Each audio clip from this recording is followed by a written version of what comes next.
You're listening to the Back Porch Talk podcast. Danny and Jason had many discussions and debates on the back porch while making pivotal investment moves with assets. That's right, with trading cards. They welcome you to the back porch and right into those discussions about current sports news with a fresh and unique twist. So come on and join us.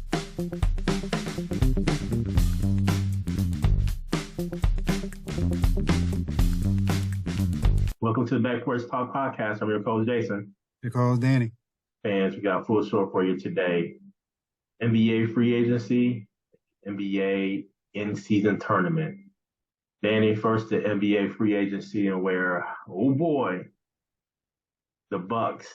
They did some big things here, man. They re-signed Middleton and they re-signed Brook Lopez. I think, to me, those were the two biggest things that happened in this free agency. Keeps the core together for at least 2 years. Mm-hmm. Brook signs a 2-year deal. Middleton with a three-year deal. I think this is something the Bucks needed to do in order, one, to keep Giannis, but then also to contend for a title, Danny. As we talk about the Joker and him being agile, can pass, things of that nature. In order to compete with that, you have to have someone like that. Brook is that guy for us.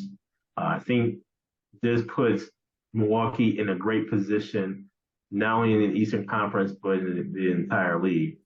What say you about the Brook and Middleton signing, Danny?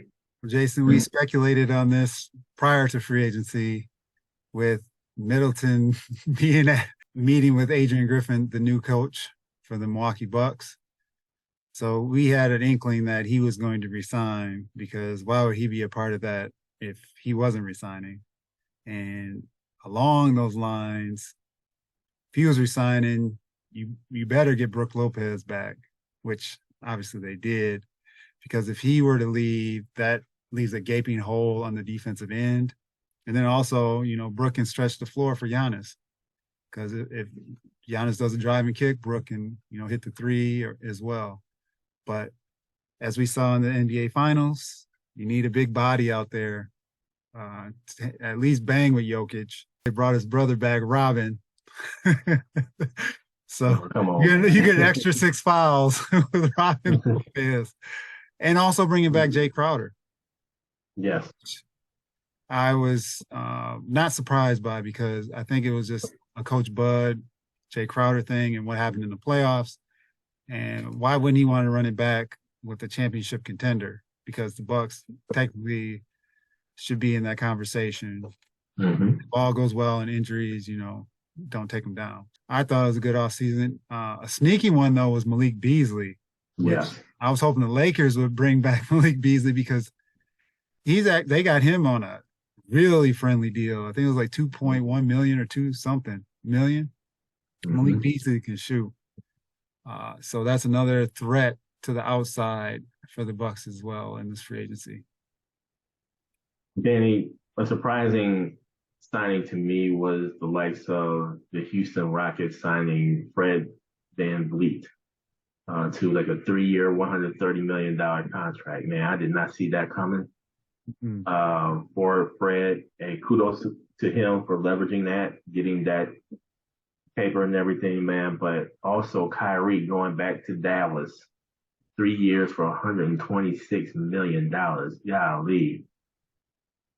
Didn't think Kyrie was going to get that much, quite honestly, but he did. He gets the bag. And so we'll see what happens with the Dallas Mavericks moving forward, man. But Nick Nurse now becoming the head coach of the Philadelphia 76ers. You have James Harden looking to actually wanting to be moved and want to be traded. The question is, where is he going to go?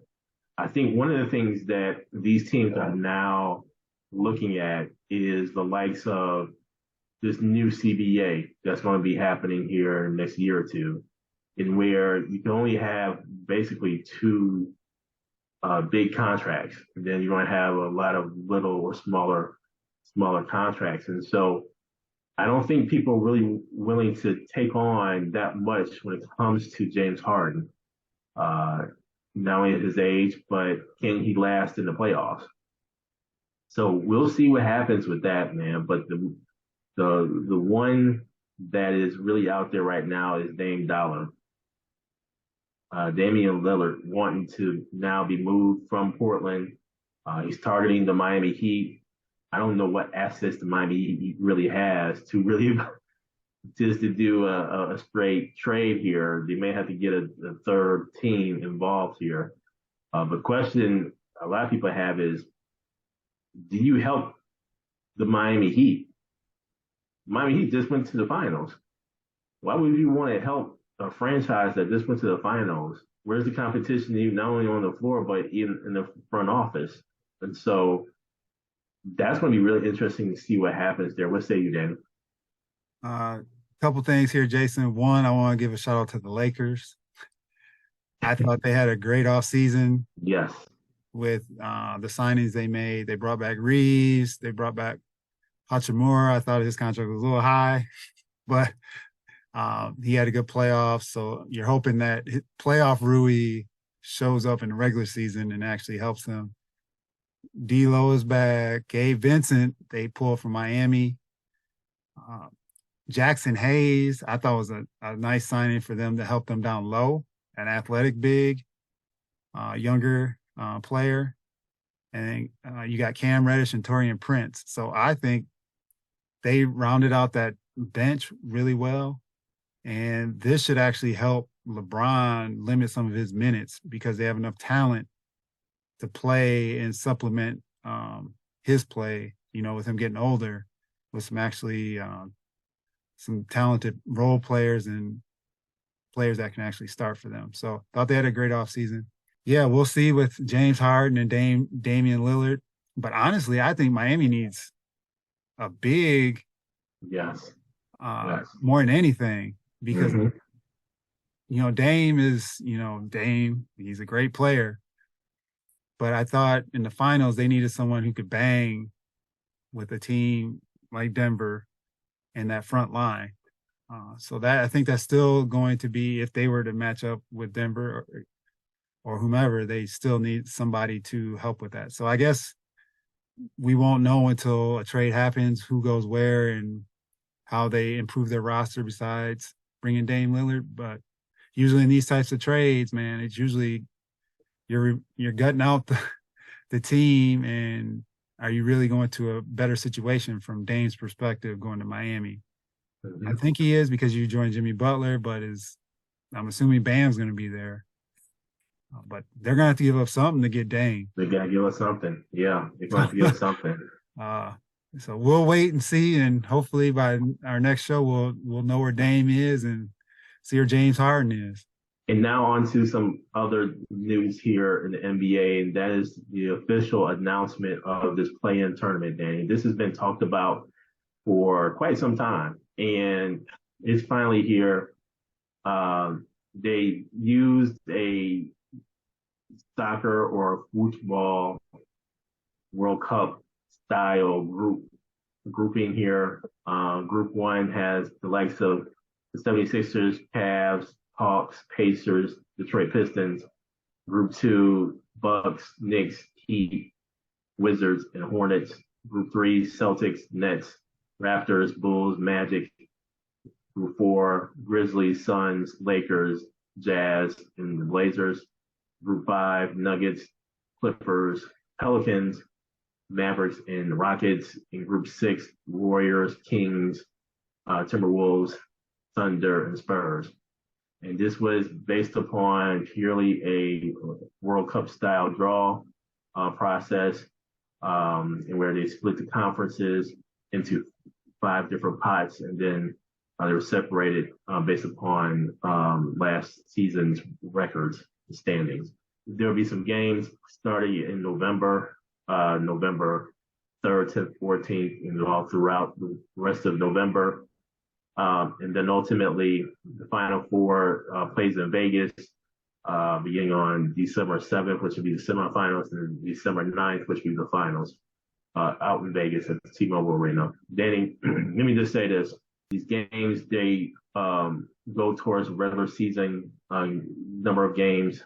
I believe we still have the likes of an 82 game season, but just again in a different format to begin the season off.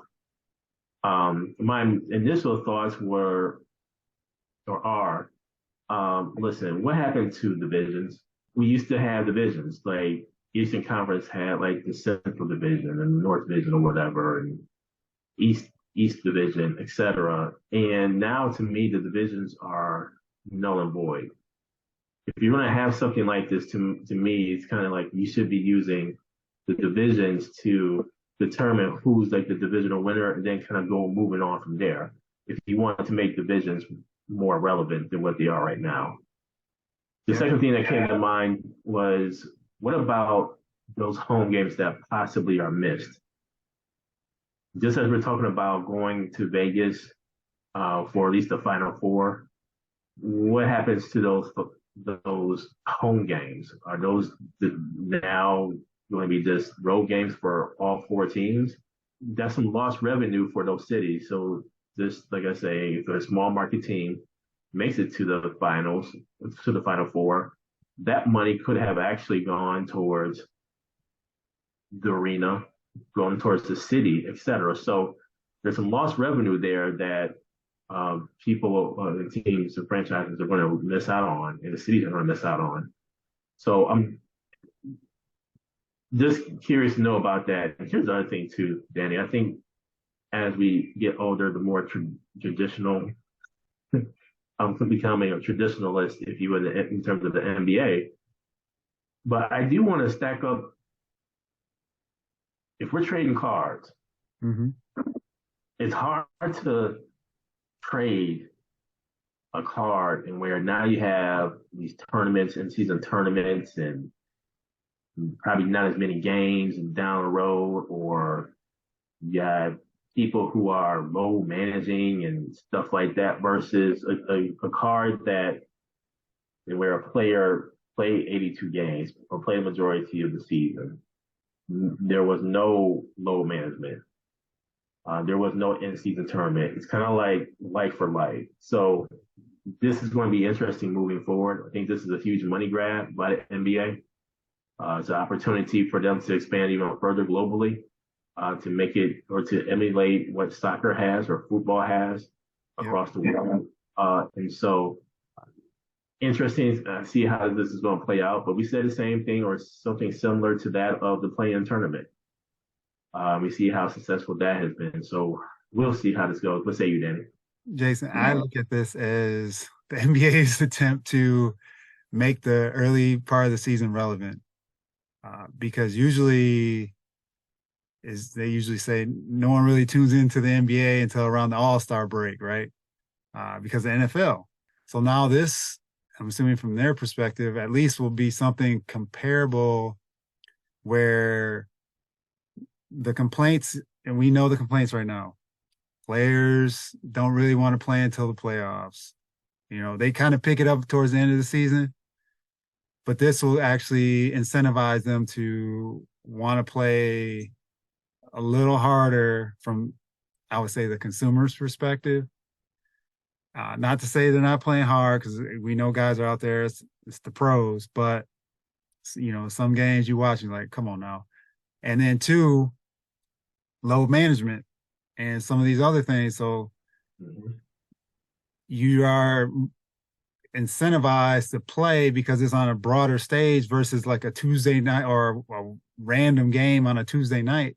It actually has some significance behind it. And people will be tuning in to watch this because this is, the first time they're trying this and to see how it all goes. And to your point, the teams that, make the final, it should be in those cities to actually, provide something to those cities as a kudos for them making it that far and all that good stuff. So I know what they're trying to do with the Vegas thing because, Vegas is on the short list of expansion. And if they go that route, so they're, showcasing from that perspective. But all in all, I look at it as I'm curious to see, and I'm actually looking forward to it because I want to see how these players react to this. And how they're playing and the significance and how the coaches manage the games and the players and the minutes and things like that. So there's going to be a lot of lessons learned from this first go round. Mm-hmm. And I'm hoping it's successful because that's, like I said, it's a big gripe from a lot of fans is the players, don't really want to play until the playoffs. So we'll see what they do here, where this is actually at the beginning of the season and kicking the season off right and how they handle things.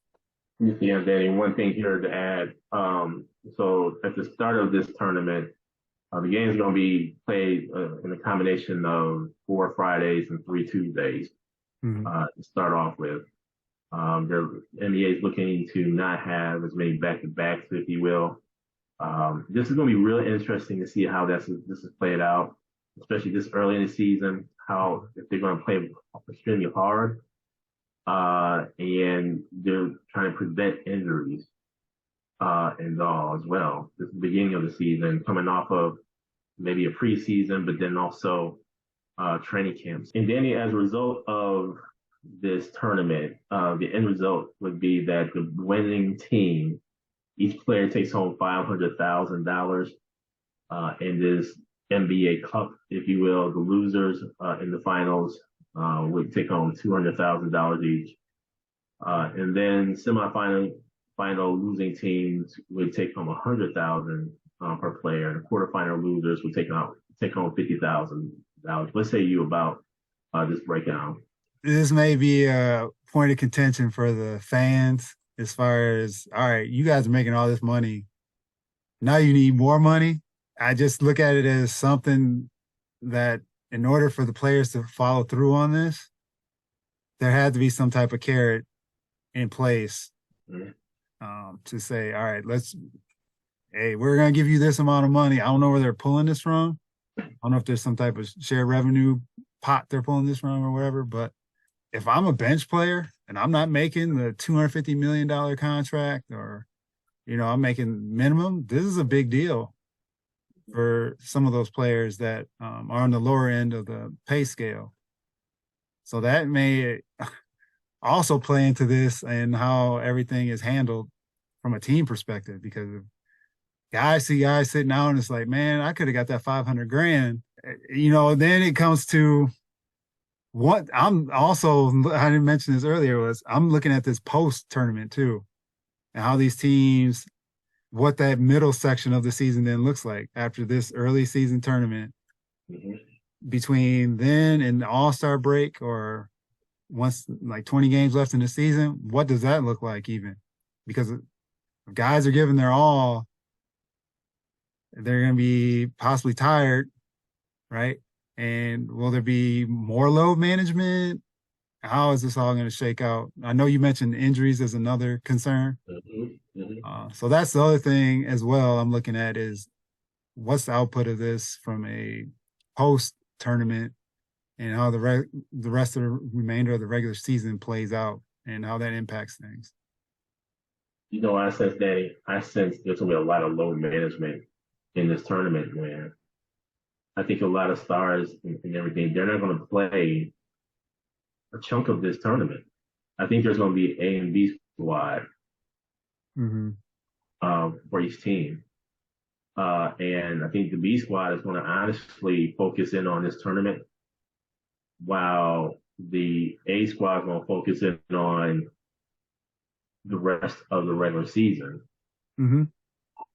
So I could see that honestly happening, because you're only going to get a certain few who's going to get paid off of this winnings.